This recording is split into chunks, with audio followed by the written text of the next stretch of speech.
আজকের পুরো দিনটি মেয়েকে সময় দিব। মেয়েকে দেয়া কথা রাখবো। সেই জন্যই আজকে ওকে নিয়ে একটু পার্কে ঘুরতে যাব। ও কয়েকদিন ধরেই বলছিল পার্কে নিয়ে যাওয়ার জন্য যাতে একটু খেলতে পারে। তো বাচ্চাদের বিনোদনের জন্য আমাদের এদিকের কাছাকাছি তেমন কিছুই নেই। আমাদের এলাকার মধ্যে আছে একটা পার্ক। তো আমবাগান পার্কে আজকে রুফায়দাকে নিয়ে যাব। সেখানে গেলে রুফায়দা একসাথে অনেক রাইডে উঠতে পারে এবং অনেক বাচ্চাগুলোকে একসাথে দেখে। তো কয়েকদিন পরপরই হচ্ছে তাকে আমি সেখানেই নিয়ে যাই। তো পার্কে যেহেতু যাব, সকাল সকাল সব কাজকর্ম শেষ করে ফেলেছি। এখন বিকালের দিক, ভাবলাম একা না যাই, আম্মুকেও বলি, সাথে আয়ানও যাচ্ছে।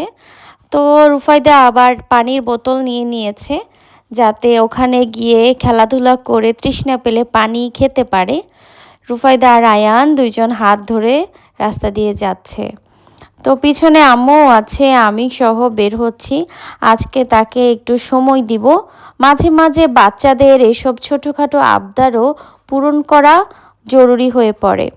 আমার মেয়েকে নিয়ে তেমন কোথাও যাওয়া হয় না, যেহেতু রুফায়দার আব্বু দেশে নেই। তো আমি মনে করি যে এখন যদি আমি বাচ্চাকে নিয়ে বের হই, ওকে একা একা সামলানো অনেক ঝামেলা হয়ে যাবে।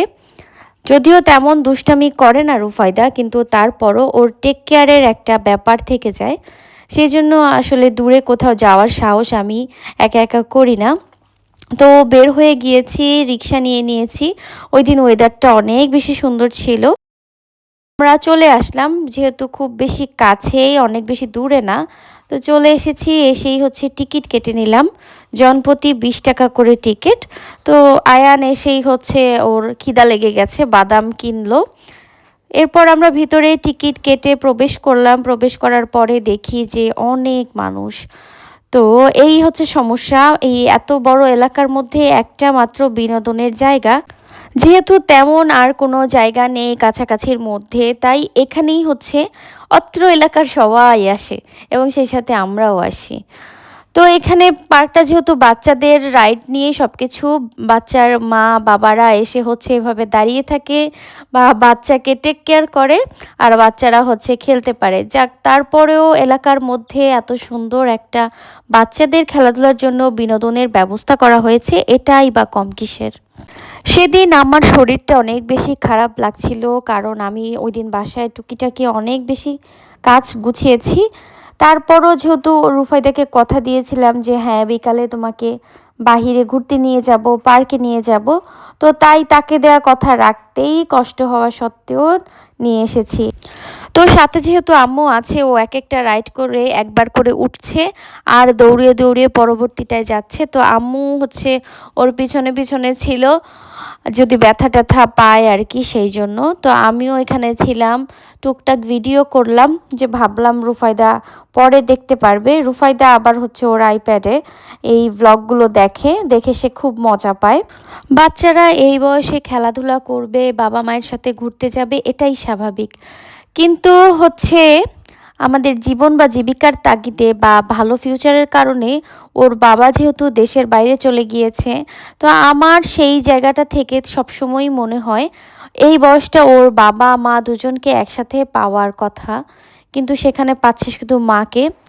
তো তাই চেষ্টা করি মেয়ের সকল আবদার, মেয়ের সকল সৎ ইচ্ছা বা যেটা আমার সামর্থ্যের মধ্যে আছে সব কিছুই পূর্ণ করার, এবং ও যা চায় সবসময় তাই দেওয়ার চেষ্টা করি যতটুকু আমার সাধ্যের মধ্যে আছে। তো ওকে এই ছোটোখাটো খুশিগুলো দেওয়ার মধ্যে আমি নিজেও অনেক বেশি মানসিক শান্তি পাই। যাক, আমি শুধু একা স্যাক্রিফাইস করছি তা নয়, আমার মেয়েও তার বাবার ভালোবাসা বা বাবার সঙ্গ এই বয়সে সেটাও হচ্ছে সে মিস করছে। আমার মনে হয় এই বয়সে যাদের বাবা এবং মাকে বাচ্চারা একসঙ্গে পাশে পায় না, তাদের বেড়ে ওঠাটা একসঙ্গে দেখতে পারে না, তাদের কষ্টটা হয়তো সীমাহীন। সেটা হয়তো এই বয়সে বাচ্চা বুঝতে পারে না, কিন্তু একটা টাইমে কিন্তু ঠিকই রিয়েলাইজ করতে পারে। যেমন রুফায়দা, ও মানে সব কিছু থাকা সত্ত্বেও ওর বাবাকে অনেক বেশি মিস করে, যেহেতু ও অনেক বেশি বাবা ভক্ত ছিল জন্মের পর থেকেই। তো সেক্ষেত্রে বাবাকে ও সবসময়ই মিস করে এবং সবসময় এখনও বলে, এবং এখনও সে বাবার কথা মনে করে কান্নাকাটি করে। সবাই দোয়া করবেন আল্লাহ যেন আমার সাথে সাথে আমার মেয়েটাকেও ধৈর্য ধারণ করার ক্ষমতা দেয়। তো আমাদের ঘোরাঘুরি শেষ, আমরা বের হয়ে যাব, অলমোস্ট সন্ধ্যা হয়ে গিয়েছে। বের হয়ে দেখলাম এই যে ঝিলমিল বেলুন এবং অনেক খেলনা নিয়ে এখানে বসেছে বাচ্চাদের জন্য। তো অনেক গরম যেহেতু ছিল, আসার সময় স্প্রাইটটা নিয়ে এসেছি। তো এই ছিল আজকের ছোট্ট একটা ব্লগ, আশা করি সবার ভালো লেগেছে। সবাইকে আসসালামু আলাইকুম।